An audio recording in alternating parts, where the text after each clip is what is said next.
বিশ্বের সবচেয়ে শক্তিশালী গোয়েন্দা সংস্থাগুলোর সদর দপ্তরগুলোতে এমন কোনো আলো জ্বলেনি, কোনো অ্যালার্ম বেজে ওঠেনি যা থেকে বোঝা যেতে পারে এক ভয়ানক কিছু ঘটতে যাচ্ছে। ওয়াশিংটনের পেন্টাগনে যারা 24 ঘন্টা ধরে পৃথিবীর প্রতিটি সামরিক নড়াচড়ার নজরদারি করেন তারাও ছিলেন সম্পূর্ণ অজ্ঞ।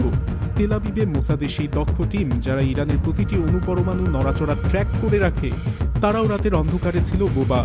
লন্ডনের MI6 বা এমনকি মস্কোর শক্তিশালী গোয়েন্দা সংস্থা DRU কেউই টের পায়নি যে ইরানের উত্তরে সেই বিশাল মরু প্রান্তরে কি চলছে। মাত্র 48 ঘন্টা আগেও সবকিছু ছিল স্বাভাবিক, অন্তত কাগজে কলমে তাই মনে হচ্ছিল।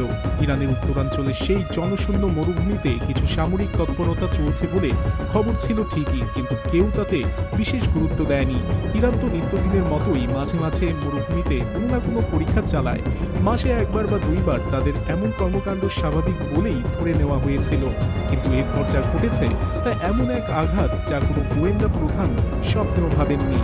ঘটনাটি ধরা পড়েছে একটি সাধারণ বাণিজ্যিক স্যাটেলাইটের ক্যামেরায়। হ্যাঁ, এটি কোনো মার্কিন বা রুশ সামরিক স্যাটেলাইট ছিল না, বরং একটি সাধারণ বাণিজ্যিক আর্থ অবজারভেশন স্যাটেলাইট। যখন সেই ফুটেজটি একটি ওপেন সোর্স ইন্টেলিজেন্স গ্রুপের হাতে এসে পৌঁছায়, তখন তারা প্রথমে ভাবতে পারেননি এটা সত্য। তাদের ধারণা ছিল ডেটাতে কোনো গরমিল আছে অথবা সেন্সর ক্যালিব্রেশনের সমস্যার কারণে এমন হয়েছে। কিন্তু যখন 3 বার 4 বার এমনকি আরো বেশি বার ক্রস চেক করা হলো, তখন ফলাফল প্রতিবার এক এবং অভিন্ন হয়ে গেল। কোনো ভুল নেই, সেন্সরে কোনো ত্রুটি নেই, ডেটাতে যা ধরা পড়েছে তাই বাস্তব। আর সেই বাস্তবতা এতটাই অবিশ্বাস্য এবং অস্বাভাবিক যে সেখান থেকেই শুরু হয়েছে বিশ্বজুড়ে আতঙ্ক। স্যাটেলাইট থেকে তোলা সেই ফুটেজটি যখন খুঁটিয়ে দেখা হলো, চোখে প্রথমে যেটা ধরা পড়ে তা হলো মরুভূমির সেই ধূসর বুক চিরে একটি লম্বা ধূলিকণার রেখা যা দ্রুত সরে যাচ্ছে। এর গতি এত দ্রুত যে ফ্রেমের এক কোণা থেকে অন্য কোণায় চলে যেতে এর সময় লাগছে মাত্র কয়েক সেকেন্ড।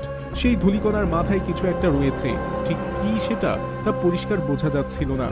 দেখতে মনে হচ্ছিল এটি কোনো যান মাটির সাথে ঘেঁষেই ছুটে চলছে। কিন্তু যখন বিশ্লেষকরা সেই রহস্যময় যানটির গতি মাপার চেষ্টা করলেন, তখন তারা প্রথমে নিজেদের হিসাব নিকাশে বিশ্বাসই করতে পারলেন না, কারণ তার গতি ঘন্টায় প্রায় 1200 কিলোমিটারের ওপরে। ঠিক শুনেছেন, 1200 কিলোমিটার। আমরা জানি শব্দ বাতাসের যে গতিতে চলে তা ঘন্টায় প্রায় 1215 কিলোমিটার। অর্থাৎ ইরানের মরুভূমিতে যে যানটি ছুটছে তা শব্দের সমান গতিতে মাটি ঘেঁষে চলছিল সেদিন। এটা শুনতে যতটা সহজ মনে হচ্ছে, প্রকৌশলের দুনিয়ায় বাস্তবতা ততটা সহজ নয়, একেবারেই না। একটু খোলাসা করে বললে বিষয়টি বোঝা যাবে। কোনো বিমান বা যান যখন আকাশের উপরে ওড়ে, তখন বাতাস পাতলা থাকে এবং ঘর্ষণ অনেক কমে যায়। তাই উচ্চতায় গিয়ে এমন সুপারসনিক গতি অর্জন তুলনামূলক সহজ। কিন্তু মাটির খুব কাছে বাতাসের ঘনত্ব প্রচণ্ড বেশি থাকে এবং ঘর্ষণ বিশাল হয়, যা ভয়ানক পরিমাণে তাপ সৃষ্টি করে। এই পরিবেশে মাটির কাছাকাছি সুপারসনিক গতি তোলা এমন একটি কাজ যা এই পৃথিবীতে হাতে গোনা মাত্র 2 বা 3টি দেশের পক্ষে সম্ভব। আমেরিকা নিশ্চিতভাবে এটা করতে পারে, রাশিয়া সম্ভবত পারে, চীন চেষ্টা করছে, কিন্তু ইরানের নাম এই তালিকায় কখনোই আসেনি। কোনো বিশেষজ্ঞ স্বপ্নেও ভাবেননি যে নিষেধাজ্ঞার মধ্যে থাকা ইরান এরকম কিছু একটা পরীক্ষা করতে পারে। অথচ স্যাটেলাইটের ফুটেজ মিথ্যে বলে না, যা দেখা যাচ্ছে তাই ঘটেছে। আর ঠিক এই কারণেই গত 48 ঘন্টা ধরে বিশ্বের প্রতিটি বড় গোয়েন্দা সংস্থায় জরুরি বৈঠক বসেছে। এখন সবচেয়ে বড় ধাঁধা হলো এই রহস্যময় বস্তুটি আসলে কোন ক্যাটাগরির অন্তর্ভুক্ত। আপনি যদি এটাকে ড্রোন বলেন, তবে সাধারণত ড্রোন এত দ্রুত গতিতে চলতে পারে না। আবার যদি বলেন এটা মিসাইল, তবে মিসাইল তো একবার ছুটলে ফেরত আসে না। কিন্তু স্যাটেলাইটের ছবিতে মনে হয়েছে এটি নিয়ন্ত্রিতভাবে চলছিল। তাহলে কি এটা কোনো নতুন শ্রেণীর সামরিক যান, যার জন্য এখনো পরিভাষা তৈরি হয়নি? কেউ সঠিক উত্তর জানে না। আর এই পরীক্ষা চালিয়েছে যে দেশ, সেই ইরান এখন মুখ তালা লাগিয়ে বসে আছে। তেহরান থেকেও একটি শব্দ বের হয়নি। সামরিক মুখপাত্র নিশ্চুপ, রাষ্ট্রীয় গণমাধ্যম নীরব, এমনকি সোশ্যাল মিডিয়াতে এর কোনো ছাপ নেই। এই পরিকল্পিত নীরবতাই পুরো বিষয়টিকে আরো 10 গুণ রহস্যময় করে তুলেছে। কারণটা খুব সহজ। সাধারণত যে দেশ নতুন কোনো অস্ত্র তৈরি করে, সে ঘটা করে সেটা সবাইকে জানিয়ে দেয়, প্যারেড করে, টিভিতে ফলাও করে, প্রচার চালায়। উত্তর কোরিয়া তা করে, চীন করে, এমনকি ইরানও অতীতে এমনটাই করেছে। কিন্তু এবার ইরান নিজে থেকে কিছুই বলছে না। হয়তো স্যাটেলাইটে না ধরা পড়লে বিশ্ব কখনোই এই পরীক্ষা সম্পর্কে জানতে পারত না। এর অর্থ কি? এর মানে হলো ইরান চায়নি যে কেউ এখান থেকে এটা জানুক। হয়তো তাদের প্রস্তুতি শেষ হয়নি, অথবা তারা ইচ্ছে করে প্রতিপক্ষকে বোকা বানিয়ে রাখতে চাইছে, যাতে তারা বুঝতে না পারে ঠিক কতদূর এগিয়ে গেছে ইরান। এই দুটো ব্যাখ্যার যে কোনোটি বিশ্বের জন্য সমান উদ্বেগজনক। অনেকে এই ঘটনার সাথে কয়েক দশক আগের একটি ঘটনার তুলনা করেছেন, যখন ক্যাম্পিয়ান সাগরের তীরে রাশিয়া এমন কিছু পরীক্ষা করেছিল যা দেখে আমেরিকার গোয়েন্দারা মাথায় হাত দিয়ে বসে পড়েছিল। সেদিন রাশিয়ার তৈরি সেই যানটি পানি ঠিক উপর দিয়ে উড়ে যেত, কিন্তু আকাশে উঠত না। জাহাজ বলা যায় না, বিমানও বলা যায় না। সেই দিনে সেই বিভ্রান্তি আজকে হুবহু ফিরে এসেছে ইরানের এই রহস্যময় যানটি নিয়ে। পার্থক্য শুধু একটাই, রাশিয়ার ক্ষেত্রে কয়েক বছরের মধ্যে ধীরে ধীরে বিষয়টি বোঝা গিয়েছিল, কিন্তু ইরানের ক্ষেত্রে এখনো কোনো কিনারা বা সমাধান পাওয়া যায়নি। সবকিছু খোলা, সব অস্পষ্ট। বিশ্লেষকদের মধ্যে এমন দুটি শিবির তৈরি হয়ে গেছে। প্রথম দলটি মনে করে ইরান হয়তো তাদের কোনো পুরনো যুদ্ধ বিমানের জেট ইঞ্জিন খুলে সেটাকে একটি সম্পূর্ণ নতুন কাঠামোর সাথে যুক্ত করেছে। তারা পরীক্ষা করে দেখতে চাইছে আকাশের জন্য তৈরি করা ইঞ্জিনটি মাটির কাছে কতটা কার্যকর হতে পারে। এটা বলা সহজ, কিন্তু বাস্তবে এটা করা প্রকৌশলের দুনিয়ায় অসম্ভব একটি কাজ। কারণ জেট ইঞ্জিন বানানোই হয় মূলত হালকা বাতাসের জন্য, যেখানে ঘর্ষণ কম। কিন্তু মাটির কাছে গোটা গাণিতিক হিসাবই উল্টে যায়। সেখানে বাতাসের চাপ এবং তাপমাত্রার আচরণ সম্পূর্ণ ভিন্ন। সেখানে জেট ইঞ্জিন দিয়ে শব্দের গতির কাছাকাছি পৌঁছানো মানে ইরানের প্রকৌশলীরা এমন কিছু করে দেখিয়েছে যা দুনিয়ার বেশিরভাগ দেশের প্রকৌশলীরা তত্ত্বেও সম্ভব বলে মনে করবেন না। দ্বিতীয় দলটির মতে এটা কোনো জেট ইঞ্জিন নয়, বরং এটি ক্ষেপণাস্ত্রের প্রোপালশন সিস্টেম। ইরান দেখছে মিসাইলের শক্তিশালী ইঞ্জিন কি কোনো চালিত যানে ফিট করা সম্ভব কিনা, যাকে বারবার ব্যবহার করা যায়। এই ব্যাখ্যাটি যদি গ্রহণ করা হয় তবে বিষয়টা আরও ভয়ঙ্কর হয়ে ওঠে। কারণ মিসাইল ইঞ্জিন মানেই বিপুল শক্তি।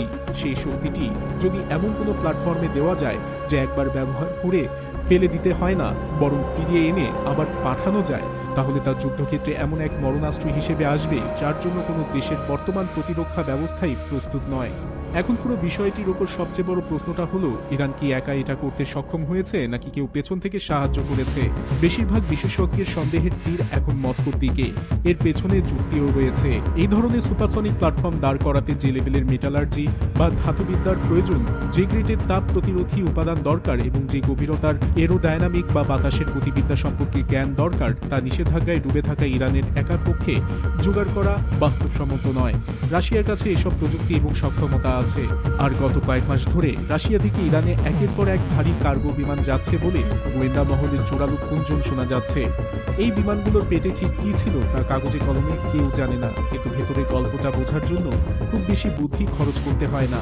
ইউক্রেন যুদ্ধের পর থেকে রাশিয়া এবং ইরানের সম্পর্ক যে কোন জায়গায় গিয়ে ঠেকেছে সেটা একটু খেয়াল করলেই বোঝা যায়। ইরান রাশিয়াকে শাহেদ ড্রোন দিয়েছে, এটা এখন প্রায় প্রমাণিত। বিনিময়ে রাশিয়া ইরানকে কি দিয়েছে সেটা কেউ সরাসরি বলতে পারছে না, কিন্তু এই ধরনের ঘটনা দেখলে হিসাবটা নিজে থেকেই মিলে যায়। যখন দুটি দেশ এভাবে পরস্পরের সাথে নিজেদের সেরা প্রযুক্তি বিনিময় করে, তখন যে ফলাফল আসে তা একক শক্তির চেয়ে অনেক বেশি ভয়ঙ্কর হয়। ইরানের এই অজানা যানটি সম্ভবত সেই যৌথ প্রচেষ্টারই ফসল। এছাড়াও ইরানের গোপনীয়তা রক্ষার দক্ষতাও এখানে প্রশংসনীয়। এই দেশটি মাটির তলায় এমন সব সুড়ঙ্গ নেটওয়ার্ক এবং বাংকার কমপ্লেক্স তৈরি করেছে যার খোঁজ পাওয়া প্রায় অসম্ভব। বিলিয়ন ডলারের স্পাই স্যাটেলাইটও এগুলো ধরতে পারে না। বাইরে থেকে কেউ বুঝতে পারে না ভিতরে ঠিক কি চলছে। তারা কাজ করে যায় একদম চুপচাপ, বছরের পর বছর ধরে। শুধু সেদিন তাদের অস্তিত্ব টের পাওয়া যায় যেদিন তারা মাটির উপরে এসে কিছু একটা পরীক্ষা করে। এবারও হুবহু তাই করেছে। কতদিন ধরে এই কাজ চলছিল কে জানে, হয়তো 5 বছর, হয়তো 10।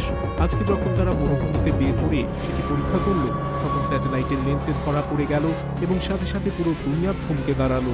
বর্তমান মধ্যপ্রাচ্যের উত্তপ্ত পরিস্থিতির মধ্যে এই খবরটি একটি বোমার মতো কাজ করেছে। ইসরায়েলের হাতে আমেরিকার দেওয়া F-35 স্টেলথ ফাইটার রয়েছে, যা রাডারে ধরা পড়ে না এবং যা দুনিয়ার অন্যতম আধুনিক যুদ্ধ বিমান। ইসরায়েলের পেছনে আমেরিকার মতো একটি দানব দাঁড়িয়ে আছে। ইরান ভালো করেই জানে তাদের ক্ষেত্রে কেউ এগিয়ে আসবে না। নিজেদের বাঁচাতে হলে নিজেদেরই কিছু একটা দাঁড় করাতে হবে।